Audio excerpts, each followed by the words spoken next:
राधे राधे दोस्तों, आज हम आपको सुनाएंगे अवसान माता और बहू के आंसू, एक कथा। अगर आपको हमारी कथा पसंद आए तो प्लीज़ हमारे चैनल अपनी संस्कृति को लाइक करें, सब्सक्राइब करें और शेयर करें। एक गरीब ब्राह्मण ब्राह्मणी थे। उनके एक बहुत ही संस्कारी बेटी थी जो अवसान माता को बहुत मानती थी, क्योंकि जो ब्राह्मणी थी वह भी अवसान माता को बहुत मानती थी, पूजा पाठ में जाती थी, तो काफ़ी वो अवसान माता को मानती थी। तो माँ की देखा देखी उसकी बेटी भी अवसान माता में बहुत विश्वास रखती थी। अब उसकी शादी की चिंता उसके माता पिता को हमेशा रहती थी। उनकी बेटी भी दिन पे दिन बढ़ती जा रही थी और अब वह शादी के योग्य हो गई थी। अब ब्राह्मण ने एक योग्य लड़का देखकर उसकी शादी तय कर दी, क्योंकि ब्राह्मण ने अपनी पुत्री के विवाह के लिए कर्जा ले लिया था, क्योंकि वह चाहता था, हर माता पिता चाहता है कि उसकी बेटी अच्छे घर में जाए, अच्छा घर वर उसको मिले। तो ब्राह्मण का भी यही अरमान था। तो उस बेचारा गरीब था, इतना पैसा उसके पास नहीं था, लेकिन उसने अपने अरमानों को पूरा करने के लिए कि मेरी बेटी की शादी बहुत अच्छे तरीके से हो, तो कर्जा ले लिया और अपनी हैसियत से ज़्यादा दहेज दिया। लेकिन लड़के के पिता तो था नहीं, लड़की की जो माता थी वह बहुत लालची थी। वो ज़्यादा दहेज की सोचे बैठे थे कि ब्राह्मण की इकलौती कन्या है तो दोनों हाथों से खूब खर्चा करेगा, लेकिन ऐसा नहीं हुआ।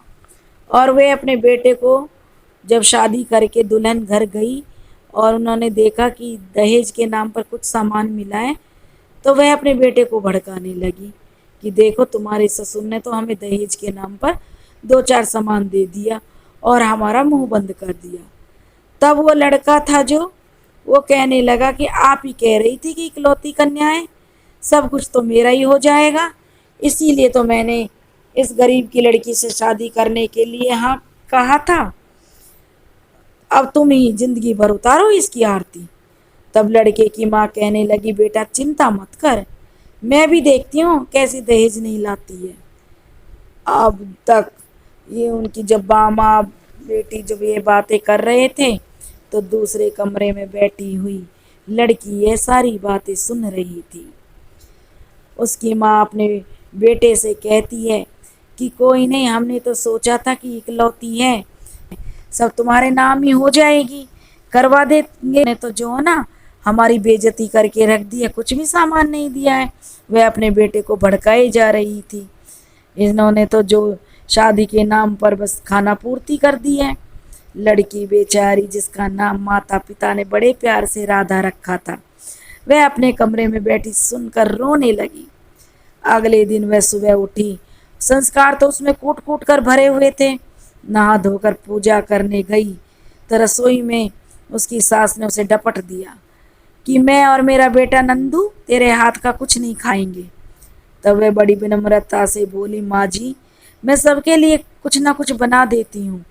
तभी नंदू आ जाता और उसे डांटते हुए कहता है, राधा, जब माँ ने मना कर दिया तो तू मानती क्यों नहीं है? क्यों तेरी समझ में एक बार में नहीं आता है? बार बार क्यों पूछ रही हो हमसे? तुम्हारा कोई मतलब नहीं है, गलती हो गई जो तुमसे शादी कर ली। लड़के के मुख से, क्योंकि वह उसका पति था, उससे उसे ऐसी उम्मीद नहीं थी कि उसका पति तो कम से कम उसका सहारा बनेगा, वह यही सोच रही थी। लेकिन जब अपने पति के मुख से ऐसी बातें सुनती है तो बेचारी बहुत रोती है। ऐसे ही ताने सुनते सुनते कुछ दिन बीत जाते हैं और ऐसे ही दिन कट रहे थे। राधा अपने घर मिलने के लिए जाती है तो उसकी सास उससे कहती है, राधा, अपने पिता से कहकर जो जमीन जायदाद है उसे नंदू के नाम जल्दी से जल्दी करवा दे, यही तेरे लिए, क्योंकि यही तेरे लिए अच्छा होगा। तुम्हारे अब वह अकेले ही है, क्योंकि तुम तो अपने माता पिता की अकेली हो और तुम्हारे माता पिता जितनी जल्दी कर देंगे उतना अच्छा है। अब वह बेचारी अपने पिता के घर अकेले ही जाती है और अपने को परेशान देखकर कुछ भी, मतलब वो बहुत दुखी थी, लेकिन वह अपने माता पिता को बिल्कुल भी इस बारे में कुछ नहीं बताती है और बहुत सुखी और प्रसन्न होने का दिखावा करती है और वापस ससुराल चली जाती है। घर जाते ही सास और पति उससे जमीन के कागज लाने के लिए कहते हैं, तो वह अपने पिता की लाचारी बताती है और कहती है कि वही जमीन का टुकड़ा तो उनके पास है, इसे वे तुम्हें दे देंगे तो वे लोग कहाँ जाएंगे। तब नंदू कहता है, माँ, जो उस अमीर लड़की का रिश्ता आया था उसी से मेरी अब शादी कर दो। अब बेचारी राधा रोती है और अपने पति से कहती है कि वैसा ना करें, मैं तुम्हारे बिना कहाँ जाऊंगी। मेरे माता पिता तो यह सुनकर जीते जी मर जाएंगे। लेकिन तब उसकी सास कहती है, जो तुम्हारे माता पिता की आर्थिक स्थिति बिल्कुल सही हो, क्योंकि हम तो सोच रहे कि अकेली कन्या तो वो तो अच्छे ही होंगे, पंडित हैं, पंडिताई करते हैं, तो काफ़ी कुछ कमाते होंगे। लेकिन वह अपने माता पिता की लाचारी अपनी सासू और अपने पति को बताती है कि कैसे कर्ज लेकर उन्होंने बड़े अरमानों के साथ मुझे शादी करके विदा किया है। अगर उन्हें पता चल गया तो वे तो इस गम में मर जाएंगे। लेकिन माँ बेटे पर तो दहेज का भूत सवार था। उन्होंने राधा की एक ना सुनी और उसे धक्के मारकर घर से बाहर निकालने की धमकी दे दी। या तो जल्दी से जल्दी मतलब दहेज लाए, नहीं तो उसे घर में नहीं रहने देंगे। अब राधा बेचारी बहुत मन्नतें करने लगी, बहुत परेशान थी कि क्या करे। माता पिता को बता नहीं सकती थी कि बहुत बेटियां जो होती हैं वो ऐसी ही होती हैं, अपने दुख को छिपा जाती हैं, माता पिता को नहीं बताती हैं। लेकिन वह अपने पिता के घर दहेज मांगने नहीं जाती है, तो उसकी सास और उसका पति उसे धक्के मारकर घर से निकाल देते हैं। वह बेचारी बहुत रोती है, गिड़गिड़ाती है, लेकिन उसका पति और उसकी सास उसकी एक भी नहीं सुनते हैं और उसे धक्के मारकर घर से निकाल देते हैं। वह बेचारी बहुत मन्नतें करती हैं कि माँ जी मुझ पर दया करो, मैं कहाँ जाऊँगी। लेकिन दोनों माँ बेटे का दिल नहीं पसीजा। राधा बेचारी रोती हुई वहाँ से चली जाती है। अब वह सोचने लगी, अब मैं कहाँ जाऊँ। अगर मैं अपने माता पिताजी के पास जाऊँगी तो मेरी हालत देखकर जीते जी मर जाएंगे। इससे तो अच्छा है मैं ही मर जाती हूँ। और ऐसे विचार कर अपने मन में मरने की ठान लेती है कि तभी मैं मर जाऊंगी तो मेरे दुखों का भी अंत हो जाएगा। और वह एक पहाड़ी के ऊपर चली जाती है। वह ऊंची पहाड़ी पर जाती है और फूट फूट कर जोर जोर से रोने लगती है। तभी वहाँ एक बुढ़िया माई आती है और वह राधा से रोने का कारण पूछती है। पहले तो राधा कुछ नहीं बताती है, पर बुढ़िया माई के बार बार पूछने पर वह सारी बात बुढ़िया माई को बता देती है। यह सुनकर बुढ़िया माई कहती है कि राधा बेटी अब रो मत, मैं तुम्हारी सहायता करूंगी। तभी राधा फिर फूट फूट कर रोने लगती है। तो उसके जो आंसू होते हैं वो जैसे ही जमीन पर गिरते हैं वो हीरे बन जाते हैं। यह देखकर राधा को भी बहुत आश्चर्य होता है। तो बुढ़िया माई कहती है, राधा इन हीरों को उठा ले, ये तुम्हारे आंसुओं की ताकत से बने, इनको जाकर बेच दे और अपने इन पैसों को अपने जीवन में सदुपयोग कर। और वह बूढ़ी अम्मा को बहुत धन्यवाद देती है। बूढ़ी अम्मा कहती है कि अब धीरे धीरे तेरे दुख शांत हो जाएंगे, जो तेरे मन में मन्नत है तू वो मांग, और जब तू तेरा घर वर सब सही हो जाए तो तू अवशान माता की पूजा जरूर कराना। और वह माता रानी का धन्यवाद करती है, दिल से माता का आभार प्रकट करती है। और जो अवशान रूपी बुढ़िया माई बैठी थी उसका वह बार बार धन्यवाद देती है कि आपने मेरी सहायता की। और राधा वह हीरे लेकर अपने माता पिता के पास जाती है और सारी बात उन्हें बताती है। यह सुनकर उसके माता पिता को बहुत दुख होता है कि नंदू को तो उन्होंने एक नेक और अच्छा लड़का समझने की भूल की। वे इस तरह हमारी बेटी का साथ व्यवहार करेंगे ऐसा तो हमने सोचा भी नहीं था। अब राधा कहने लगी, पिताजी किसी के माथे पर थोड़े ही लिखा होता है कि वह कैसा है। आपने तो अपनी तरफ से अच्छा घर और अच्छा वर ही कहा था। आप इतने दुखी मत हो, ये हीरे ले जा बेच दो, क्योंकि मैं इन पैसों से कुछ काम खोलना चाहती हूँ जिससे मैं आत्मनिर्भर बन सकूँ। उसकी माँ कहने लगी, बेटी जैसी तेरी मर्जी, जो तुझे अच्छा लगे वो कर, तू खुश तो हम भी खुश, और तू खुश रहे, हम तो तेरी खुशी में ही खुश हैं। उसके माता पिता ने कहा, राधा हम हमेशा तेरे साथ हैं। अब राधा हीरे बेचकर पैसा इकट्ठा करती है और शहर में एक कपड़ों की दुकान खोल लेती है। राधा की लगन और मेहनत से दुकान अच्छी चलने लगती है। वह बेचारी अपने दुखों को किसी को नहीं बताती है और अपनी छोटी सी दुनिया में खुश रहने लगती है। धीरे धीरे दिन बीत रहे थे। अब राधा की दुकान भी बहुत अच्छी चलने लगी, क्योंकि यह उसकी लगन का नतीजा था। वह बहुत मेहनती लड़की थी। अब एक दिन वह अपनी दुकान पर थी, तो उसकी दुकान के सामने वाली सड़क पर कुछ भीड़ जुट जाती है।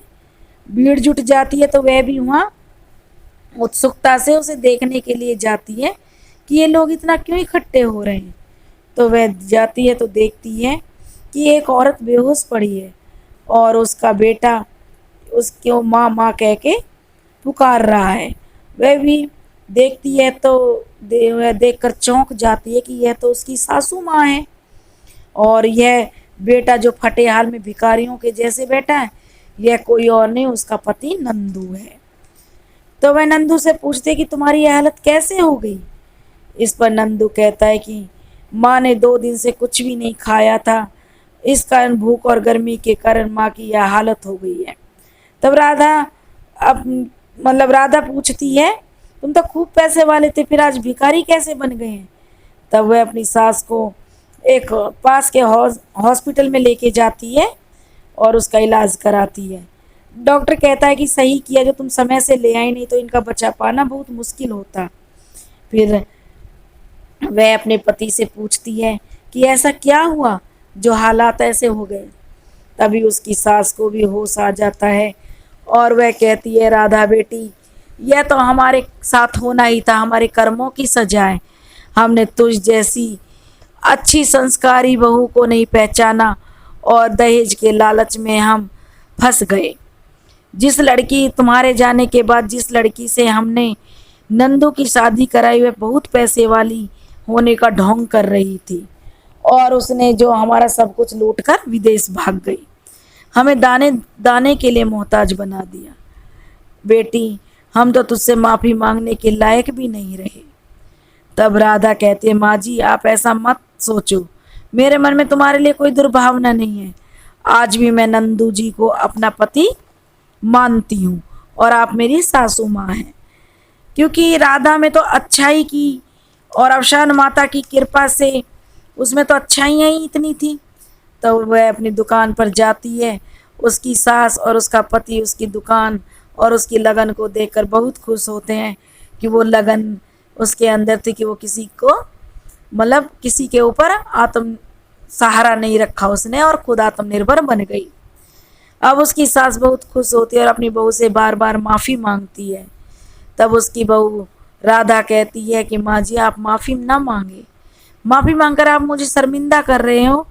ये तो मेरा फर्ज था, आप थी, आपकी जगह कोई और भी चक्कर खा के गिरता तो मैं उसे भी हॉस्पिटल लेके जाती, लेकिन आप तो मेरी अपनी हो, मुझे तुमसे कोई गिला शिकवा नहीं है। तो उसकी सास कहती है, बेटी घर चलो। अब राधा के माता पिता भी आ जाते हैं और वे भी बहुत खुश होते हैं कि चलो। उसकी सास माफ़ी मांग रही है और उसका पति भी उससे बहुत माफ़ी मांगता है कि राधा, हमने तुझ जैसी लक्ष्मी का दिल दुखाया, इसी कारण हमें इन कर्मों की सज़ा मिली है। राधा अपने पति को कहते कि आप माफ़ी न मांगें और दुखी ना हो, आप आज भी मेरे पति हैं। और उनके साथ राधा अपने घर आ जाती है और बहुत खुशी के साथ सास और बहू रहने लगती हैं। तब एक दिन राधा कहती है, माँ जी मैंने अवसान माता से मन्नत मांगी थी कि मेरा घर परिवार सब ठीक हो जाए तो मैं आपकी जो दुर्दुरिया खिलाऊंगी, अवसान माता की पूजा करवाऊंगी। अब जो राधा अपनी सास को सारी बात बताती है तो उसकी सास बड़ी प्रसन्न होती है कि चलो उसने अवसान माता की पूजा की है। उसकी सास पड़ोस की 7 औरतों को बुलाती हैं और अवसान माता की पूजा आरंभ हो जाती है। अब समय समय पर दोनों सास बहुएं अपनी अवसान माता की पूजा करती हैं और राधा ने जो मन में मांगा था अवसान माता ने पूरा किया। हे अवसान माता, जैसे तूने राधा का मान बचाया, राधा का घर बसाया, राधा की हेल्प की, मदद की, ऐसे ही जो मेरी बहनें या भाई इस कथा को सुन रहे हैं, उनकी सभी मनोकामनाएं पूरी करना। बोलो अवसान माता की जय।